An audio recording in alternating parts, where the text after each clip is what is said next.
Bagi mencapai hasrat ini, berikut merupakan ikhtiar serta kebijakan baru yang bakal dilaksanakan. Tumpuan 1. Malaysia sebagai peneraju ekonomi Asia. Ekonomi madani adalah untuk membawa Malaysia menjadi peneraju ekonomi Asia. Bagi mencapai hasrat ini, struktur ekonomi perlu dirombak.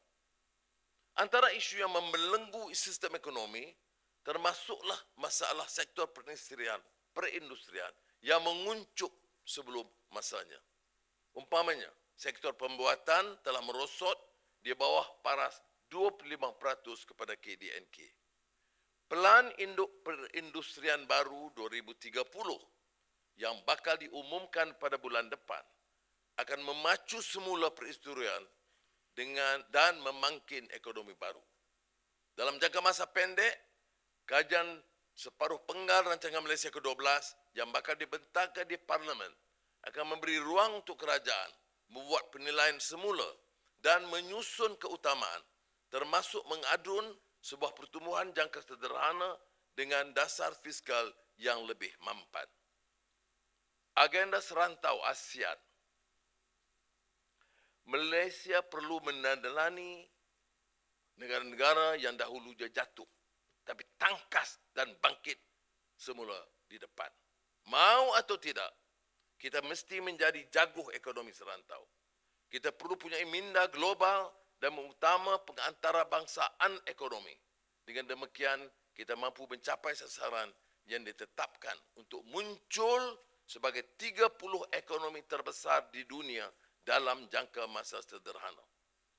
Jika kita hanya berpuas hati dengan keadaan sekarang, ekonomi akan mencatat pertumbuhan antara 4 hingga 5%. Namun, jika kita berusaha gigih melaksanakan pembaharuan, kita mampu mencapai 5.5%. Malah saya percaya adalah tidak mustahil untuk dalam jangka masa pendek kita menghasilkan pertumbuhan bagi negara Malaysia 6%.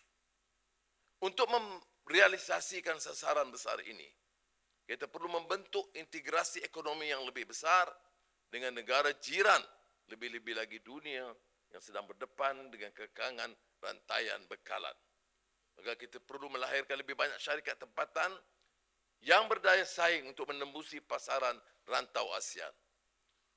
Usaha kita sekarang perlu melangkaui perjanjian perdagangan bebas.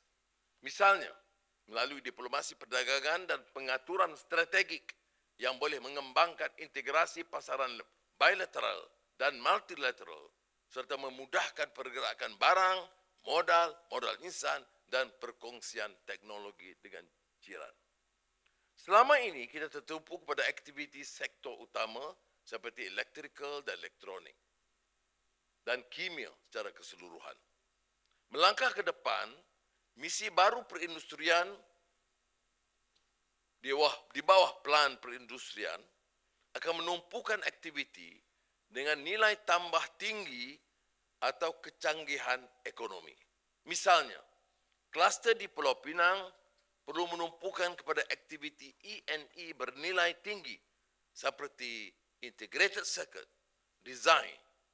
Sektor kimia pula, perusahaan petrokimia serta oleokimia perlu memberikan tumpuan kepada aktiviti pembuatan kimia, specialty chemicals. Kerajaan akan memperkenalkan insentif cukai berasingan, pencapaian bagi mendukung dan memberi ganjaran kepada syarikat yang menumpukan aktiviti berdampak tinggi. Kedua, Malaysia sebagai destinasi pelaburan. Kita mesti melaksanakan pembaharuan supaya Malaysia dapat tergolong antara 12 ekonomi terbaik di dunia dari segi daya saing dan ease of doing business. Maka seharusnya diwar-warkan ke seluruh pelosok dunia bahawa Malaysia terbuka dan bersedia menerima kehadiran para pelabur dan peniaga. Alhamdulillah, setakat ini beberapa syarikat telah menzahir komitmen malah bertindak melabur, antaranya Sumitomo Corporation, Tesla, Rongsheng, Geely dan Samsung Engineering. Kita perlu perhebatkan lagi usaha bagi memastikan lebih banyak memilih Malaysia sebagai destinasi pelaburan. Tumpuan akan diberikan bagi memperkukuh agensi galakan pelaburan di bawah MAIDA dengan tumpuan untuk mempergiatkan usaha, menarik pelaburan dengan mudah cara urusan pelabur secara lebih proaktif. Mengkaji semula insentif pelaburan supaya tertumpu kepada galakan pelaburan yang menjana pekerjaan berpendapatan tinggi serta daripada sumber tempatan. Menaik taraf kawasan perindustrian dengan prasarana lengkap serta meningkatkan pembangunan modal insan. Antaranya sektor petrokimia di Kertih, Terengganu. Pusat data di Sedenak, Johor. Industri hiliran getah di Kuala Nerang, Kedah. Sebagai permulaan, 100 juta ringgit disediakan bagi melengkapkan infrastruktur kawasan perindustrian, terutama prasarana berkonsepkan hijau. Pada masa yang sama, perkara yang disuarakan oleh pelabur tempatan ialah pelaburan langsung domestik. Ini ditetapkan sebagai salah satu petunjuk prestasi utama KPI bagi pencapaian pelaburan negara. Perniagaan, syarikat pemula, PMKS, firma tersedarai. Kita perlu mengantarabangsakan syarikat pemula atau startup dan PKS tempatan. Kerajaan akan menumpukan usaha ini di antaranya melahirkan lebih banyak syarikat berjaya seperti Aerodyne, Lekopak melalui galakan kepada syarikat pemula dan PKS Bumi Putra menceburi bidang pertumbuhan baru.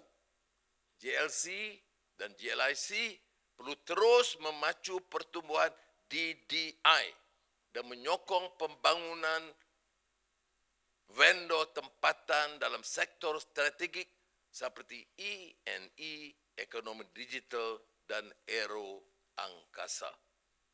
Ini tugas GLC dan GLIC.